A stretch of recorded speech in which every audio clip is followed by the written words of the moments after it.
ချစ်ခင်လေးစားအပ်ပါတော့မိဘပြည်သူညီကိုမောင်နှမအပေါင်းတော်ခင်ဗျာမြမလက်ရွေးစင်တိုက်ဆင်မှုမေထက်လူပါ UCL အသင်းနဲ့တူဝူမန်ဥပန်းတိုးရမတ်ပြိုင်ပွဲမှာအသင်းနဲ့တူချန်ပီယံဆုရရှိခဲ့ပြီးတော့သူမအနေနဲ့လည်းပြိုင်ပွဲရဲ့တန်ဖိုးရှိသောကစားသမားဆုကိုရရှိခဲ့ပါတယ်မေထက်လူအနေနဲ့လာမယ့်ထိုင်းစည်းကိန်းမှာလည်းမြမအမျိုးသမီးလက်ရွေးစင်အသင်းနဲ့တူပူးပေါင်းပါဝင်မှာဖြစ်ပြီးတော့ဒီဇင်ဘာလ2ရက်နေ့မှာထိုင်းနိုင်ငံသို့ရောက်ရှိမယ်လို့ကျွန်တော်တို့သိရှိရပါတယ်အခုလာမယ့်ထိုင်းစည်းကိန်းပြိုင်ပွဲအတွက်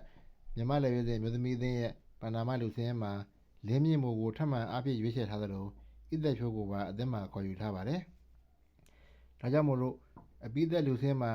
ဘယ်ကစားသမားတွေကြံငံမလဲဆိုတော့ကျွန်တော်တို့စိတ်ဝင်စားဖို့ကောင်းပါတယ်။စီးကိန်းပြိုင်ပွဲစဖို့ကလည်းနှစ်ပတ်တောင်မလိုတော့ပါဘူး။ကျွန်တော်တို့မြန်မာမျိုးသမီးအသင်းအနေနဲ့လာမယ့်ထိုင်းစီးကိန်းပြိုင်ပွဲမှာဘူလူပွဲထိရောက်ရှိပြီးတော့ရွှေသေးစုစုခုနိုင်မလားဆိုတော့ကျွန်တော်တို့စောင့်ကြည့်ရပါမယ်။ဟုတ်ကဲ့အစောကြီးကြည့်ရှုပြီးတော့ကျေးဇူးတင်ပါတယ်ခင်ဗျာကျွန်တော်တို့ရဲ့ဖော်မြန်မာဖူဘော channel လေးကိုလည်း subscribe မလုပ်ရသေးလုပ်ခဲ့ပေးပါခင်ဗျာယခုဗီဒီယိုလေးကိုလည်းနှစ်သက်တယ်ဆိုရင် like and share လုပ်ခဲ့ပေးပါခင်ဗျာ